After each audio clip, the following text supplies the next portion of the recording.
ನಿಮಗೆಲ್ಲ ಗೊತ್ತಿರುವಂತೆ ನಟ ದಿಲೀಪ್ ರಾಜ್ ಹಾಗೂ ಶ್ರೀವಿದ್ಯಾ ಅವರು ಕಾಲೇಜಿನಲ್ಲಿ ಇರುವಾಗಲೇ ಇಬ್ಬರು ಪ್ರೀತಿಸಿ ಮದುವೆ ಆಗಿದ್ದರು. ತನ್ನ ಗಂಡನೇ ಜೀವನ ಸರ್ವಸ್ವ ಎಂದುಕೊಂಡಿದ್ದ ಶ್ರೀವಿದ್ಯಾ ಅವರಿಗೆ ಪತಿ ದಿಲೀಪ್ ರಾಜ್ ಅವರ ದಿಢೀರ್ ಅಗಲಿಕೆ ದೊಡ್ಡ ಶಾಕ್ ಕೊಟ್ಟಿದೆ.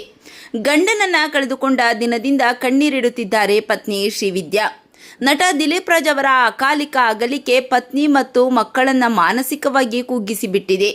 ಕಳೆದ ವಾರ ದಿಲೀಪ್ ರಾಜ್ ಅವರ 11ನೇ ದಿನದ ಪುಣ್ಯತಿಥಿ ಕಾರ್ಯವನ್ನ ನೆರವೇರಿಸಿದ್ದ ಪತ್ನಿ ಇದೀಗ ಇದ್ದಕ್ಕಿದ್ದಂತೆ ಮನೆ ಬಿಟ್ಟು ಹೋಗಲು ನಿರ್ಧರಿಸಿದ್ದಾರಂತೆ. ಮದುವೆಯಾಗಿ ಸತತ 25 ವರ್ಷಗಳ ದಾಂಪತ್ಯ ಜೀವನದಲ್ಲಿ ಒಬ್ಬರನ್ನೊಬ್ಬರು ಬಿಟ್ಟು ಕೊಡದಂತೆ ತುಂಬಾನೇ ಖುಷಿಯಾಗಿದ್ದ ದಿಲೀಪ್ ರಾಜ್ ಹಾಗೂ ಶ್ರೀವಿದ್ಯಾ ಅವರ ಜೀವನದಲ್ಲಿ ಆ ವಿಧಿಯ ಆಟವಾಡಿಬಿಟ್ಟ ಎಂದರೆ ತಪ್ಪಾಗಲಾರದು.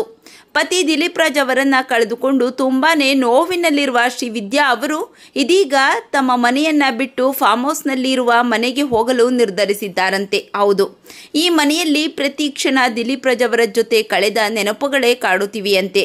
ಅದಷ್ಟೇ ಅಲ್ಲದೆ ಶ್ರೀವಿದ್ಯಾ ಅವರು ತನ್ನ ದಿಲೀಪ್ ರಾಜ್ ಸಮಾಧಿ ಇರುವ ಫಾರ್ಮ್ ಹೌಸ್ನಲ್ಲೇ ನಾನು ಇರುತ್ತೇನೆ ಎನ್ನುವ ನಿರ್ಧಾರ ಮಾಡಿದ್ದಾರೆ ಎನ್ನುವ ಸುದ್ದಿ ಸೋಷಿಯಲ್ ಮೀಡಿಯಾದಲ್ಲಿ ಹರಿದಾಡುತ್ತಿದೆ. ಶ್ರೀವಿದ್ಯಾ ಅವರ ನಿರ್ಧಾರ ಸರಿನಾ? ಈ ಬಗ್ಗೆ ನಿಮ್ಮ ಅನಿಸಿಕೆಗಳನ್ನು ಕಾಮೆಂಟ್ ಮಾಡಿ ತಿಳಿಸಿ.